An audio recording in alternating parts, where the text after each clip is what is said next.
國際評級機構穆迪 Moody's 5月16日把美國主權評級由 AAA 調低一級至 AA1， 展望由負面轉為穩定。這是繼標準普爾2011年與惠譽2023年後，最後一間三大機構將美國剔出最高級別。穆迪指出，長年大赤字加高息口令聯邦利息支出大幅上升，財政可持續性明顯弱於同級國家，為何被降級？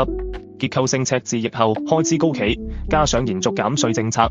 財政缺口難以收斂，利息負擔激增，美國債務已破36萬億美元，10年期孳息連續高於 4.5%， 利息支出收入比率創歷史新高。政治僵局多次財政懸崖，債務上限拉腳，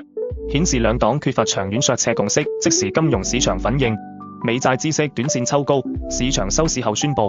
隔日開市10年期孳息即高約6到8 bps， 但印美債仍是全球最深最流動資產，升幅受限，美元先跌後穩，避險資金一度轉向黃金、日元，但很快回流，反映市場仍視美元為相對安全。風險資產波動，美股期貨低開，高負債板塊房地產、基建跌幅較大，新興市場資產現資金流出跡象。中長期影響，美國自身融資成本逐步上移，雖然有 AAA 降至 AA1 隻是一級，對國庫券風險權重影響有限，但部分保守型基金中長期保險負債配置比重受內部投資守則限制，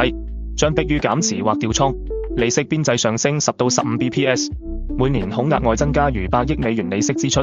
財政與貨幣政策撤走，更高息成本為政府預算挪用空間帶來壓力。未來任何減稅或大規模基建開支將面臨更嚴格財務審視。聯邦儲備局在通脹與金融穩定之間的平衡更形複雜。全球資本市場無風險利率重新定價，美國國債是全球定價基準，利率曲線一旦上移，企業貸款、按揭利率、發債成本全面抬升，或壓抑2025下半年至2026年的全球投資與消費。信貸跟隨下調，按慣例，部分州政府、市政債及機構債如房利美、房地美評級受主權天花板約束，未來3到6個月或陸續被下調，擴大融資壓力，去美元化聲浪加劇，但難撼霸權，評級削弱美元信用光環，推動部分國家加速本幣或區域支付系統建設。然而美元結算基礎、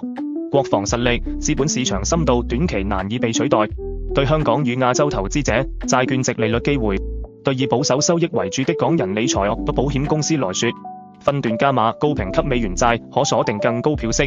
但要留意匯率與期限風險、資金避險流向。美債仍具高流動性，亞洲高收益債或受息差擴闊打擊，股市板塊輪動將更依賴利率敏感度、地產與按揭。本港按揭息率跟隨 HIBOR SOFR， 若美息長期高企，樓按息壓力續增，地產投資需審慎評估現金流。觀察重點：2025 Q3 美國新財年預算案若無實質削赤路線，市場或再度上調風險溢價。2025 Q4 聯儲局利率路徑、貨幣政策是否提早轉鴿，決定利率曲線斜度。2026 Basel II 最終實施銀行持債資本要求變動或影響對美債需求。呢次穆迪降級屬象徵意義大，短期衝擊有限，長遠警號響。美國仍然係全球最大、最流通嘅債券發行國，同時美元霸權未動搖。不過債務雪球愈滾愈大，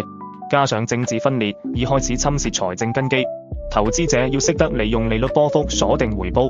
同時留意政策面若再無削赤決心，未來 AA 都可能唔保。